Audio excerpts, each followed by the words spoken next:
पग पर है संग तुम्हारे अन्नदाता। लहू किसानों का बन के पसीना सींचता है धरती का सीना। मेहनत का तेरी हक दिलवाने, नई तकनीक नई खोज बताने। पशुधन को गुणवान बनाना, पौध सुरक्षा को सिखलाना, खेती के सब गुर समझाने, भारत का सरताज बनाने। आठों पहर है संग तुम्हारे अन्नदाता अन्नदाता। नमस्कार, मैं हूं नीलू। आप सभी दर्शकों का अन्नदाता कार्यक्रम में स्वागत करती हूं। हर रोज की तरह कार्यक्रम में लेकर आई हूं खेतीबाड़ी से जुड़ी हुई बहुत सी लाभकारी जानकारियां। तो चलिए सबसे पहले देखते हैं क्या है विशेष आज के कार्यक्रम में। मधुमक्खी पालन कर अच्छी आमदनी कमा रहे किसान की कहानी। उचित बढ़वाड़ हेतु मेंथा की फसल के लिए की जाने वाली आवश्यक प्रबंधन। बासमती धान की अधिक उपज देने वाली प्रजातियां और उनकी रोपाई की उचित समय पर जानकारी।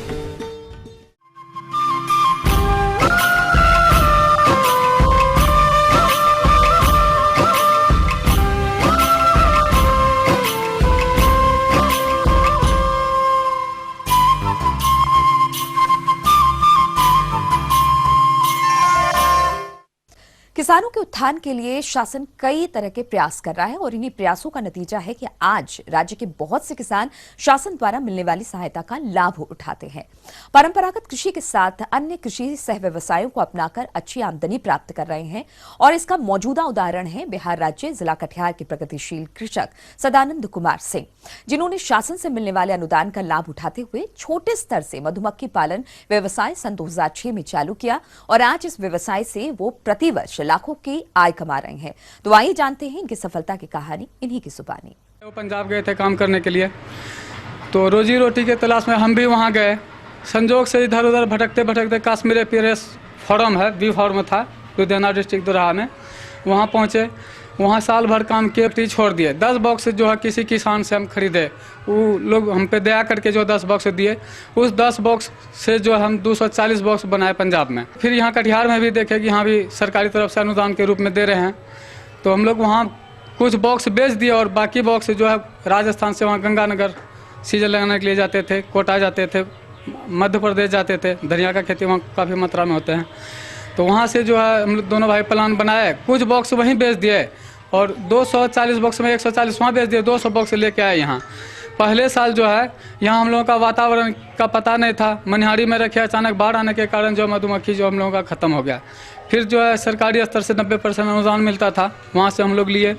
फिर हम धीरे धीरे अपना यार दोस्त को जो साथ में लिए, धीरे धीरे करते करते हम लोग अभी 21 आदमी हो गए हैं।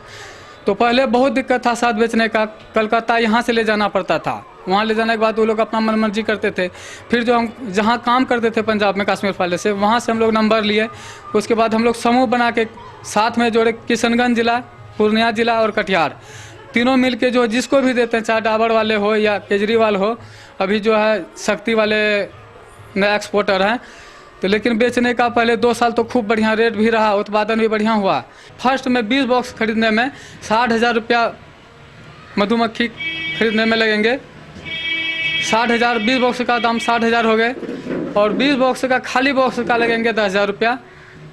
उसमें जो है फर्स्ट साल में और खर्च मान लीजिए, लेबर खर्च, दवाई वगैरह से जो है 5,000 रुपया और जोड़ दीजिए। गाड़ी माइग्रेशन खर्च 5 से 7,000।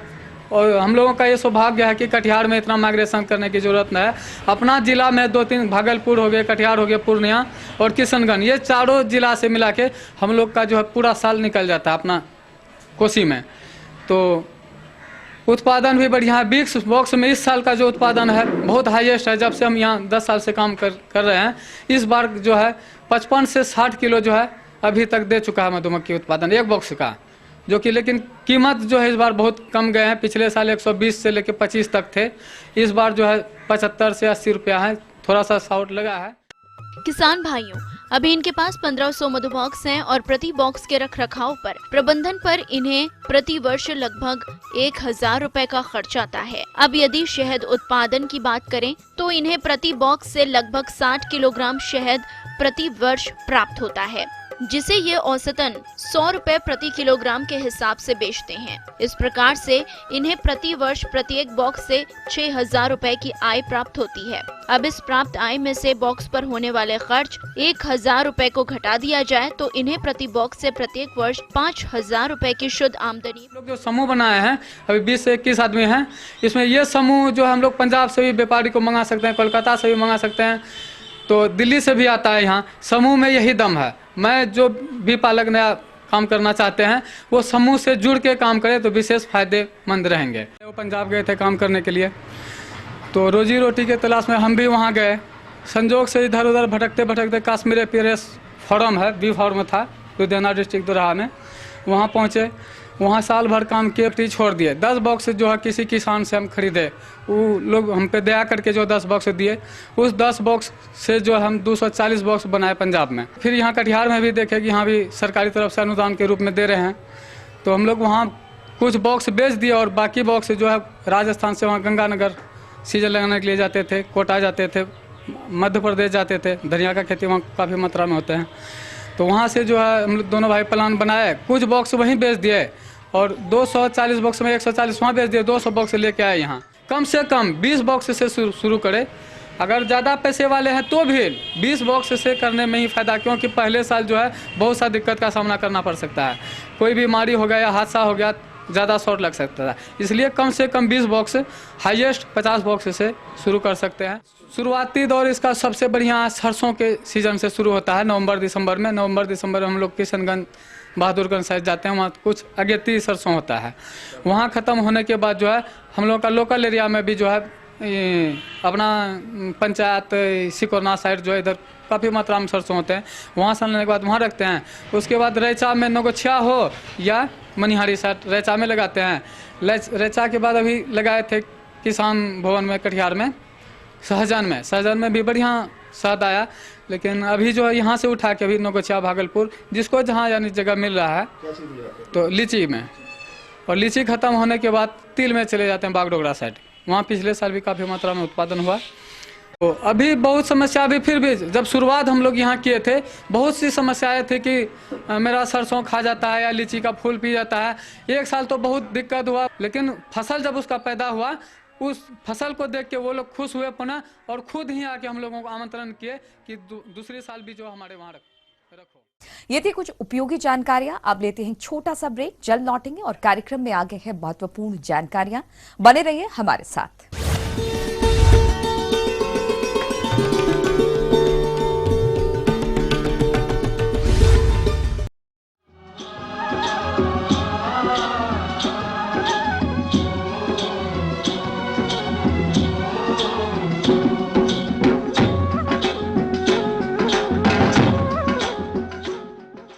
ब्रेक के बाद एक बार फिर से आप सभी दर्शकों का अन्नदाता कार्यक्रम में स्वागत है। बढ़ते हैं अगली प्रस्तुति की ओर।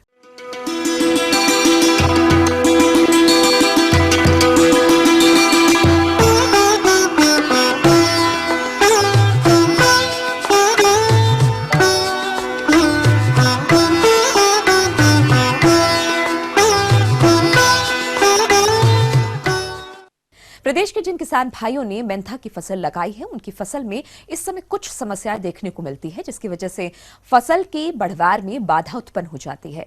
तो किसान भाई अपनी फसलों की उचित बढ़वार के लिए इस समय फसल में कौन कौन से आवश्यक प्रबंधनों को अपनाएं, इस बारे में उचित सुझाव दे रहे हैं केंद्रीय औषधि एवं संगंध पौधा संस्थान लखनऊ के वरिष्ठ वैज्ञानिक डॉक्टर वी.के. तोमर।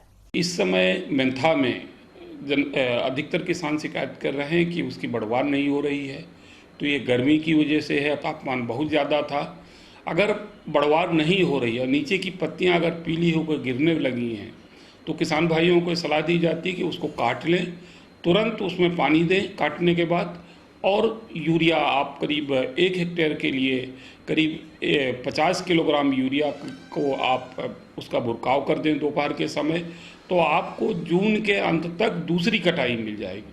जो पहली कटाई में आपका नुकसान हुआ है वो दूसरी कटाई से आप लोग प्राप्त कर सकते हैं। जैसा कि ये फसल गर्मी में ली जाती है, इसलिए इसमें सिंचाई की अधिक जरूरत पड़ती है। ऐसे में यदि आपने बलुई मिट्टी में मेंथा की खेती की है तो 8 से 10 दिन पर सिंचाई करें और दोमट मिट्टी में 12 से 14 दिन के अंतराल पर सिंचाई करें और सिंचाई हल्की करें, क्योंकि फसल में अधिक पानी भरने पर फसल की बढ़वार में बाधा आएगी और उपज भी प्रभावित होगी। साथ ही साथ कुछ किसान भाइयों की शिकायत आ रही है कि इसमें पत्तियां मुड़ रही हैं। तो साथियों, वो एक मक्खी की वजह से होता है। आप सुबह के टाइम में करीब 8 से 9 बजे के बीच में आप खेत में जाएं और 2 पौधों को आप हाथ से थोड़ा अलग कीजिए। आप देखेंगे छोटे छोटे कीड़े उड़ते हुए दिखाई पड़ेंगे। अगर इस तरह के लक्षण आए तो किसी भी कीटनाशक दवा का आप छिड़काव कर दें, मक्खियाँ ख़त्म हो जाएंगी और आपकी पत्तियाँ जो सिकुड़ रही थी वो स्वस्थ हो जाएंगी।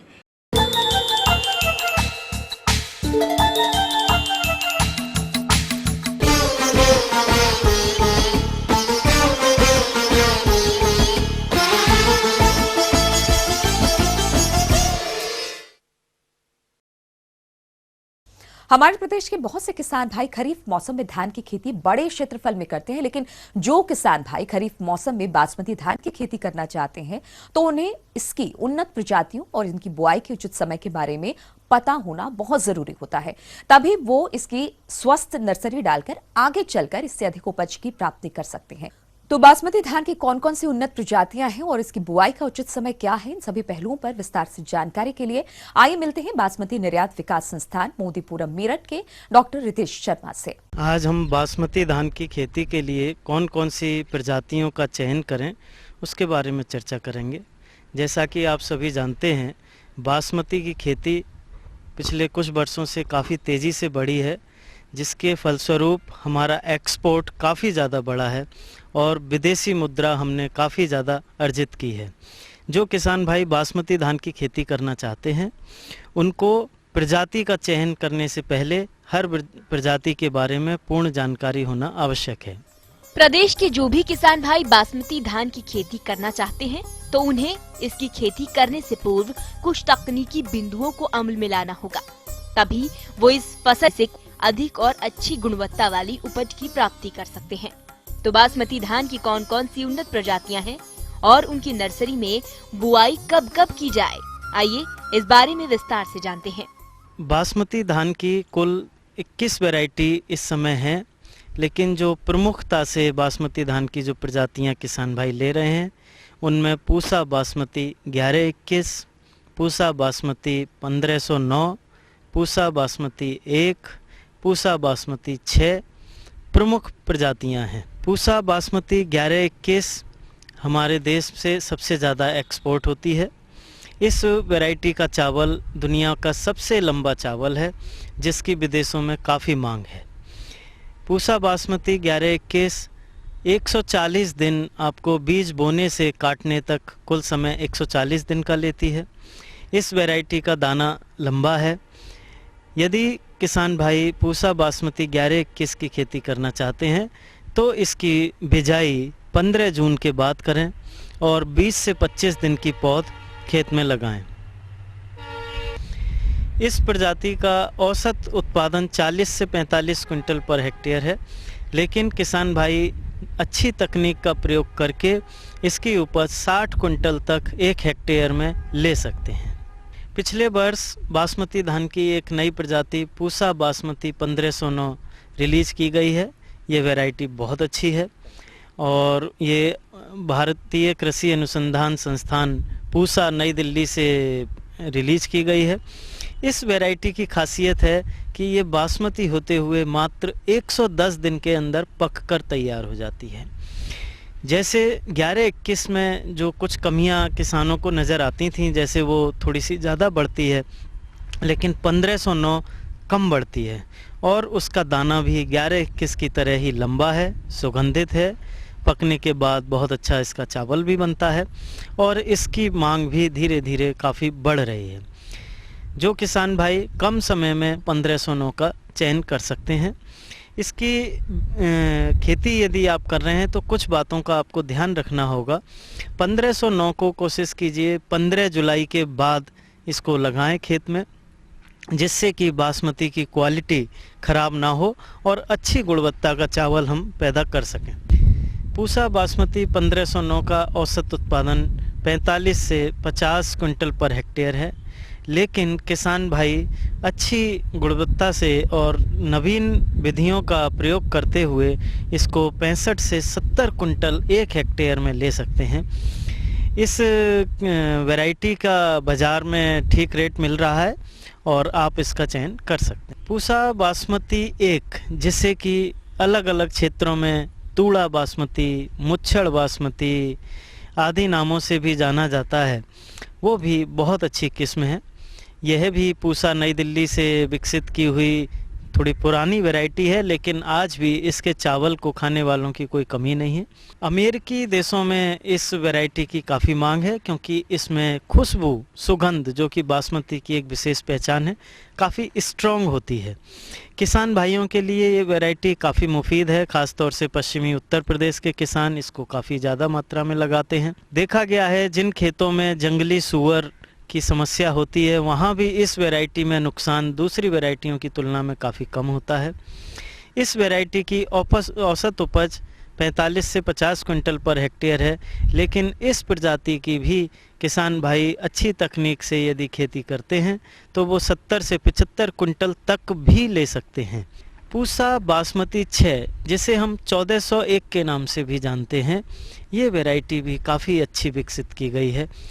पूसा बासमती 1 के गुणों जैसी इस वैरायटी के चावल की गुणवत्ता है और इसकी उपज पूसा बासमती 1 से काफ़ी ज़्यादा है, लेकिन यह वैरायटी करीब 8 दिन ज़्यादा लेती है, लगभग 145 से 150 दिन पकने में लेती है।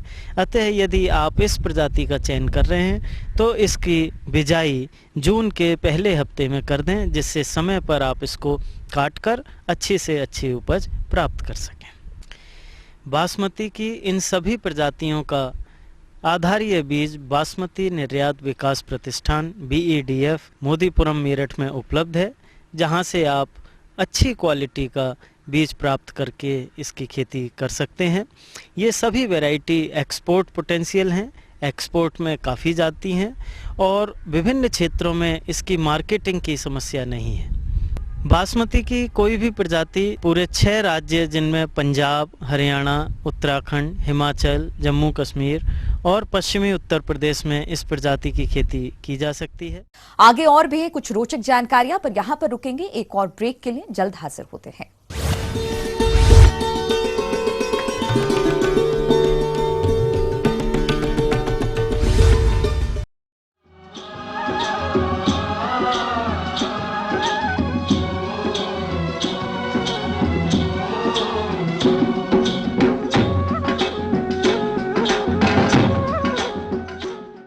ब्रेक के बाद आप सभी दर्शकों का स्वागत है। चलिए अब रुख करते हैं अगली कड़ी की ओर।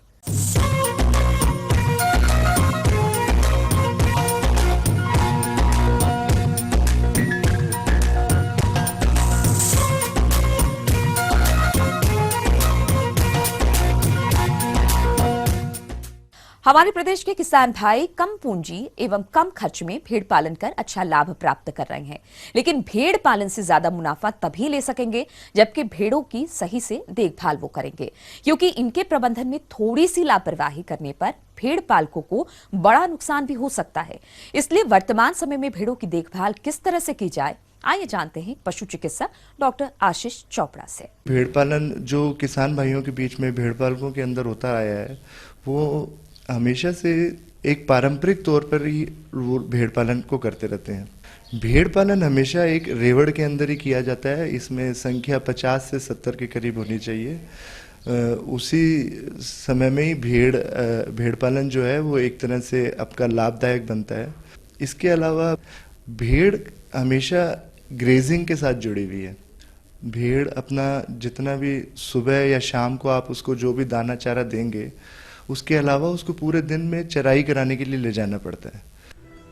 हमारे प्रदेश के जो किसान भाई खेती करने के साथ साथ भेड़ पालन भी करते हैं, तो वो किसान भेड़ पालन करके उनसे अधिक उत्पादन प्राप्त कर सकते हैं एवं उनका अच्छी तरह से प्रबंधन करके ज्यादा आय ले सकते हैं।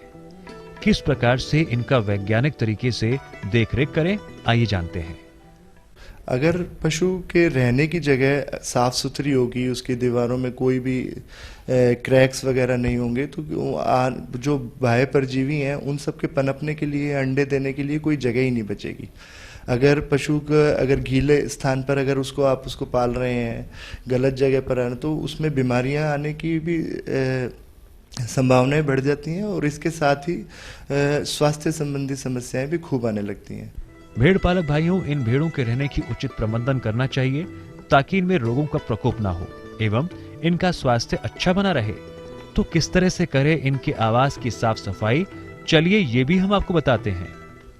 तो आप जिस भी रख रखाव वाली जगह पर रख रहे हैं वो जगह साफ सुथरी समतल होनी चाहिए और उसका नियमित तौर पर उसकी सफाई होते रहनी चाहिए।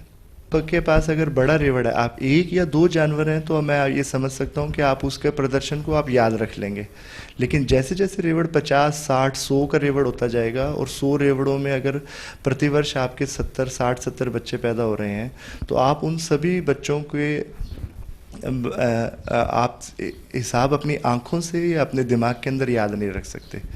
इसीलिए ये हमेशा आवश्यक माना गया है कि आप रजिस्टर में, जैसे मैं भेड़ पालन के बारे में ही बात करूं, तो आप गिन चुन करके आप 3 या 4 रिकॉर्ड अगर आप उसके रखने लग जाएं, तो आप अपने रेवड़ को प्रतिवर्ष आप उस रेवड़ को कंपेयर कर सकते हैं कि भाई मेरा पिछले साल रेवड़ की क्या परफॉर्मेंस थी, इस साल मेरे रेवड़ की क्या परफॉर्मेंस आ रही है, और आप ऐसे वर्ष प्रतिवर्ष आप अपना आकलन कर सकते हैं कि भाई मेरा जो रेवड़ है पुराने समय से आज की डेट में बेहतर स्थिति में है या बेकार स्थिति में है। अगर बेहतर स्थिति में है तो आप इसका मतलब सभी सिद्धांतों का सही तरीके से पालन कर रहे हैं, और अगर बेकार है तो आप ये मान सकते हैं कि भाई इसका मतलब कहीं ना कहीं कोई चूक हो रही है। और वो चूक आप अगर रजिस्टर में आपने पिछले 4 वर्षों से 5 वर्षों से अगर आपने रिकॉर्ड रखा हुआ है, तो आप अपनी उस चूक को उस रजिस्टर के अंदर जा कर के आप उसको कंफर्म कर सकते हो, ढूंढ सकते हो। तो आपको ये पता चल जाएगा कि भाई अगर बच्चे का वजन अच्छा आ रहा है तो उसके पूर्वजों की परफॉर्मेंस की वजह से, जो उसके माँ बाप हैं, पेरेंट्स हैं, पेडिग्री है, उसकी परफॉर्मेंस अच्छी रही है। अगर हम खान पान के अंदर सुधार करेंगे वैज्ञानिक तरीके से, तो निश्चित तौर से भेड़ के अंदर सुधार आएगा। स्वास्थ्य के भी 2 भाग हैं। एक तो आप अगर रोकथाम कर लें, बीमारियों को आने से पहले ही अगर उसमें वैक्सीनेशन कर दिया जाए, बीमारी आने से ही बचाया जा सकता है। और फिर इसके बावजूद भी अगर कोई सीजनल बीमारियां प्रतिदिन के इसमें कोर्स में जो आती रहती हैं, उनके भी आप इलाज करके बाद में आप उनको ठीक कर सकते हैं। जो भी हमारे रेवड़ के अंदर अच्छे प्रदर्शन दिखा रहे हैं जानवर, उनको हम अपने रेवड़ के अंदर रोकते रहें, उनका चयन करते रहें। और जो जानवरों का वजन कम रह रहा है, उनका प्रोडक्शन परफॉर्मेंस, रिप्रोडक्टिव एफिशिएंसी बहुत नीचे की तरफ जा रही है, उन जानवरों की हम लोग छटनी करते रहें। चयन में सबसे मुख्य चयन हमेशा प्रजनन मेंढा का ही माना जाता है, क्योंकि प्रजनक मेंढा जो होता है उसको हम एक तरह से हमारी साइंटिफिक टर्म में हाफ ऑफ द हर्ड बोलते हैं। मतलब वो अपने रेवड़ के आधे के बराबर माना जाता है। आप इसको इस तरह से समझ सकते हैं कि देखिए, अगर हम सामान्य तौर पर एक रेवड़ के अंदर एक ही मेंढा इस्तेमाल किया जाता है, वही मेंढा सभी मादा भेड़ों से मिलान करता है, और उन मादा भेड़ों से मिलान होने पर हर आने वाली नेक्स्ट जनरेशन की हर संतति में 50% भाग जो होता है वो हमेशा प्रजनक मेंढे का ही होता है।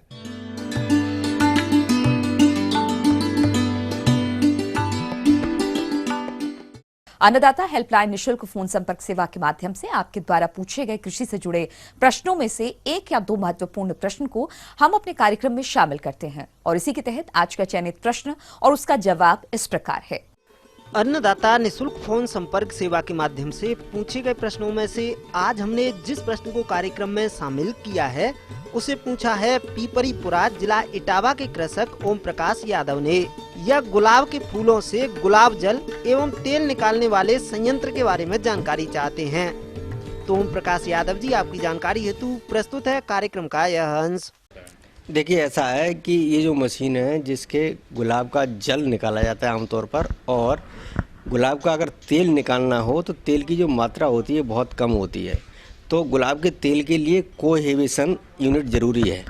कोहेबिशन यूनिट का मतलब ये है कि एक बार जो पानी निकला, तेल निकला और जो बचा हुआ पानी है उसको रिसाइकिल किया जाए। जो रिसाइकिल होके फिर दोबारा से उसमें जो भी तेल थोड़ा सा पानी में सॉल्युबल हो जाएगा वो दोबारा से है। तो इस तरह से गुलाब के लिए कोहेबिशन यूनिट ज़रूरी है। इसका जो तेल निकालने का जो सिद्धांत है वो बहुत आसान है, लेकिन इसकी जो यूनिट बनाई जाती है वो प्योर स्टेनलेस स्टील की बनाई जाती है।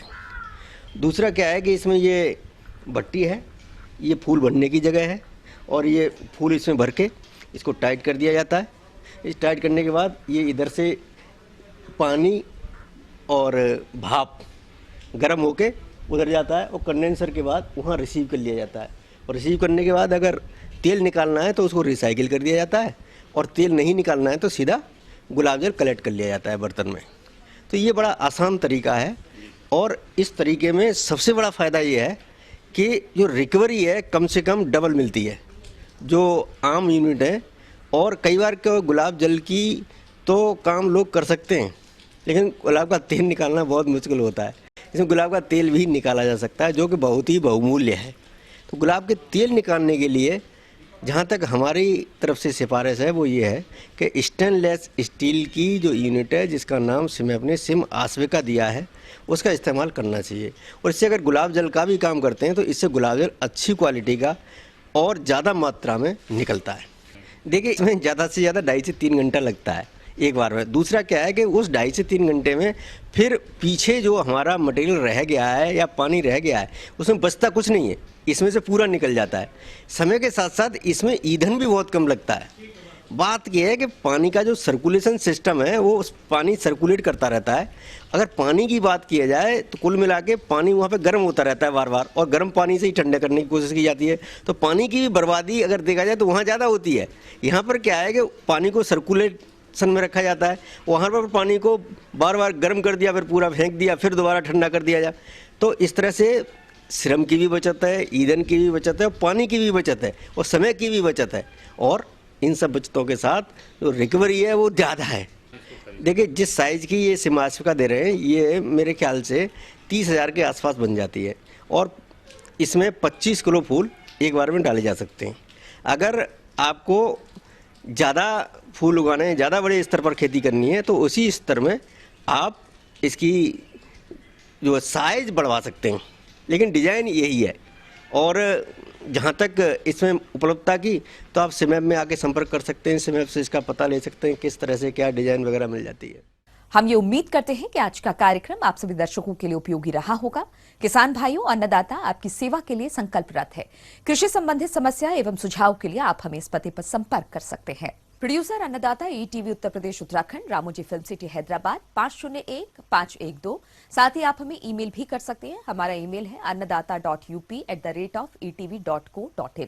इसके अतिरिक्त आप हमें निःशुल्क हेल्पलाइन नंबर 180010844599 पर सोमवार से शनिवार सुबह 10 से शाम 4 बजे के बीच संपर्क भी कर सकते हैं। अब आइए देखते हैं कल दिखाए जाने वाले कार्यक्रम की मुख्य झलकियां। कृत्रिम रूप से आम फल पकाने तकनीक पर जानकारी,